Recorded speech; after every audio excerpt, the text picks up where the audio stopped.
let's say we wanted to find out how do I graph the function y is equal to 3 sine of 2x minus pi over 4 and then plus 1. Now, in order to graph out this function, you need to know what the graph of y is equal to sine of x looks like, the original parent function. And I have a video on this, but it's going to look something like this. And let me actually do this in a different color. So you start at the origin, you go to pi over 2, you go down to pi, you go down to 3 pi over 2 comma negative 1, and then you go back up to 2 pi. And you kind of do the same pattern for the other side. So you see kind of a pattern, right? Down, down, up, up, down, down. And then this function continues on and on until infinity or negative infinity. But let's just say, we're graphing it from negative 2 pi to 2 pi. Now, if we know that the function y is equal to sine of x looks like this, what does the graph of y is equal to sine of x plus 1 look like? What does this function look like? Well, it's literally going to be the exact same graph as this, except we're going to move everything up by 1 unit. So this is going to be the graph of y is equal to sine of x plus 1. I just moved everything up by 1 unit. Now, what is the graph of y is equal to, let's say, the graph of y is equal to sine of 2x plus 1. How does this function look like? Well, this 2 right over here is associated with the period value. All right, it's associated with the period value. Now, the period of the original sine graph. So if I had an original sine graph here, the period would actually be 2 pi. And in this case, for this yellow graph right over here, which we know as sine of x plus 1, the period of this function is actually 2 pi. And the reason for this is you can look at it visually, right?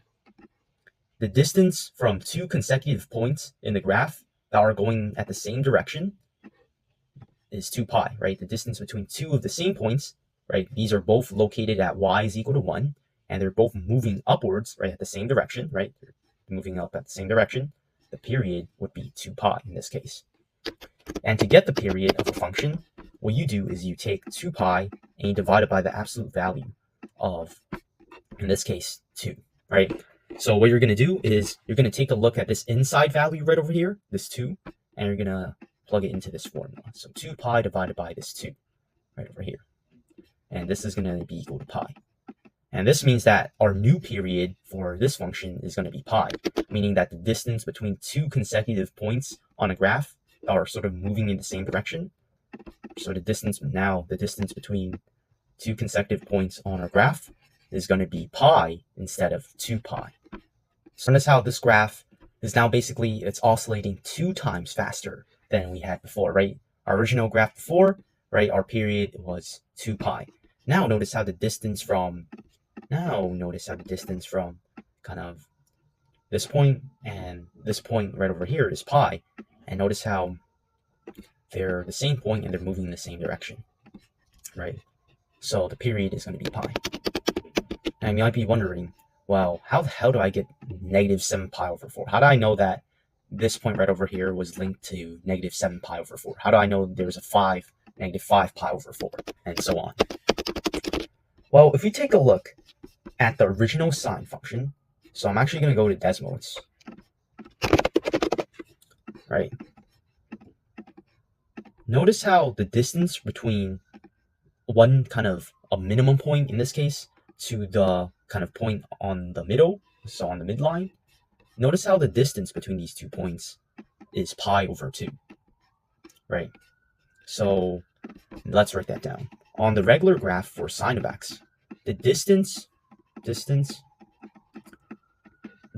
between the lowest to the middle point is going to be pi over 2.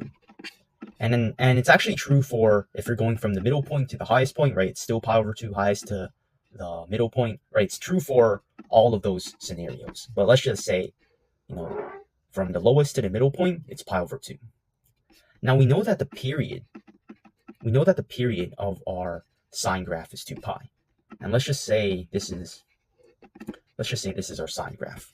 So we're basically saying that from, let's say, this point to this point, right? This distance right over here is 2 pi. Notice how there's kind of 4 sections we can divide this into. We can say there's a middle point here, there's a bottom point here, right? There's a middle point here, and then you reach the top point. And notice how when I drew this, right, when I drew all of these critical points, and when I'm talking about critical points for sine functions, I'm just referring to either the highest point, the middlemost point, or the bottommost point, okay? So I'm talking about like sine graph critical points, I'm just referring to these points right over here. Notice how there's 4 sections to this, right? And so there's 4 sections to this.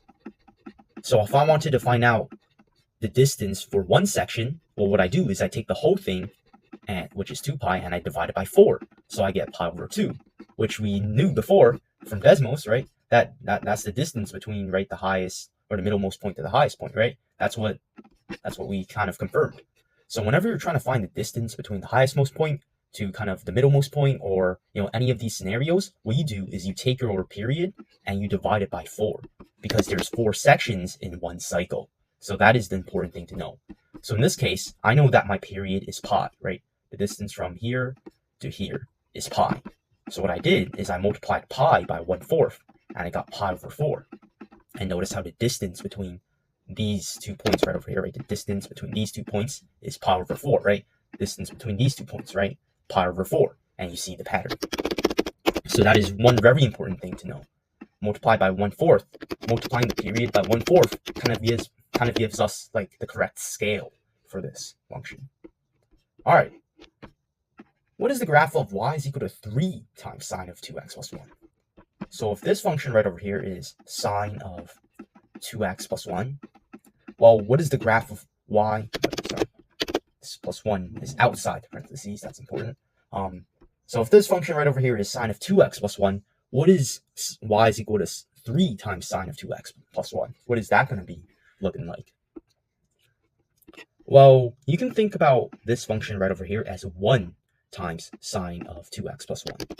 And what this 1 represents is, this is basically the distance from the highestmost point to the middlemost point for the y value, all right? So notice how the highest y value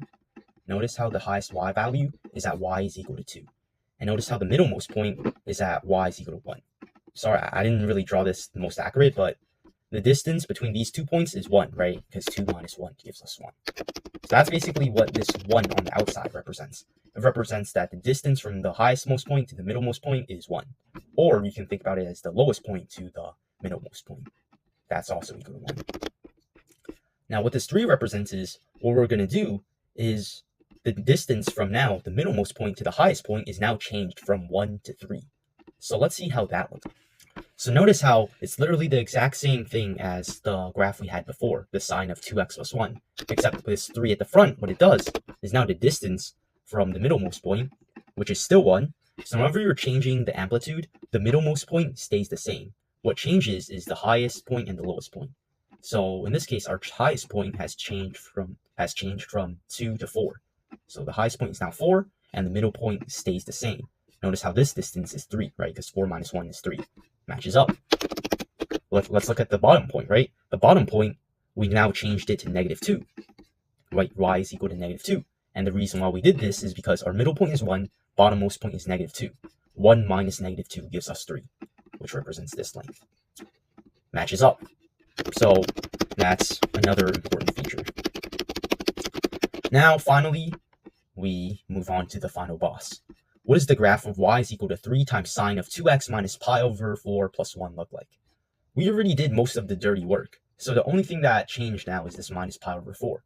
What does this do? In this case, this pi over 4, well, in algebra class, you have the function y is equal to x squared. If I put y is equal to x minus 3 squared, this function is going to move to the right by a factor of 3 units. Now, in this case, it's not actually that simple. You can't just move the graph pi over 4 units to the right.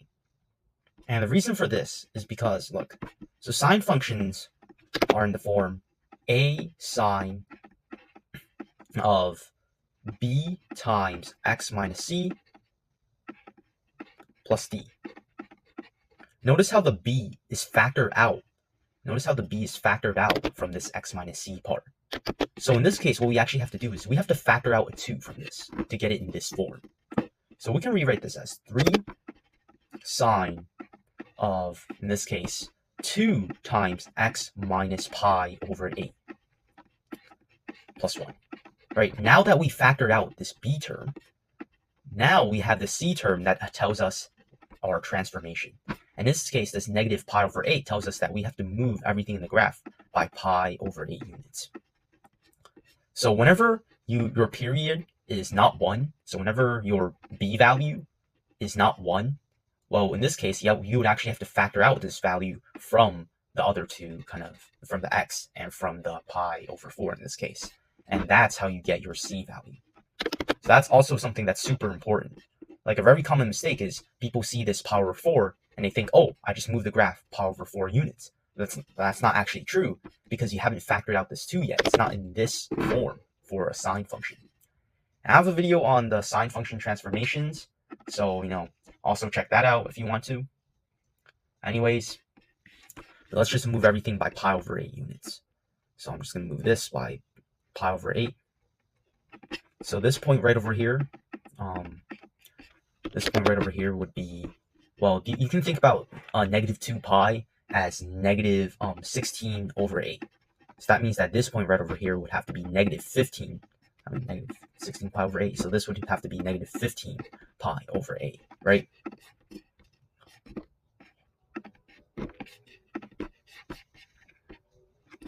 And then you can think about this point as being negative 13 pi over 8. This point, this thing right in between these two values is negative 11 pi over 8. The way I'm coming up with these values is, well, think about it, right? I can rewrite. So you might be asking, how the hell am I coming up with these negative 15 pi over 8, whatever? Well, think about this, right? In this case, I want to move everything by pi over 8. Notice how the denominator is 8. However, in my graph, the denominators are not 8. So what I'm going to do is I'm converting them onto 8. So I can think about negative 2 pi as negative 16 pi over 8.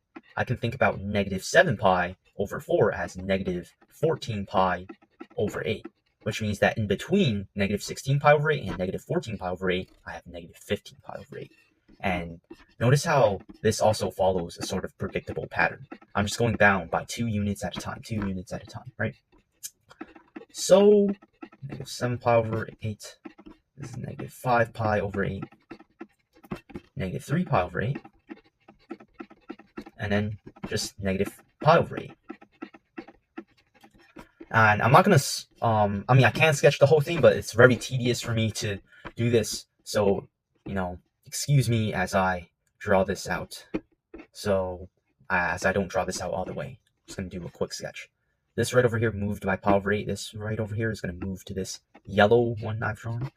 This one's going to move to the yellow one I've drawn. This one's going to move to the yellow one. This one's going to move to the yellow one. Yellow one, yellow one, yellow one. And this is the final stretch, guys. Me finna do it. Boom. There we go. That is how you graph the function y is equal to 3 sine of 2x minus pi over 4 plus 1. Wow, was that a handful. And if your teacher asks you what's a maximum point in this graph, well, you just take a look at this function. Notice how one of the maximum points, in this case, well, this point right over here is negative 5 pi over 8, right? So you can say this point right over here, one of the maximum points is negative 5 pi over 8, comma 4. That is one maximum point. And one minimum point, you can choose this point. You have infinite many options to choose from.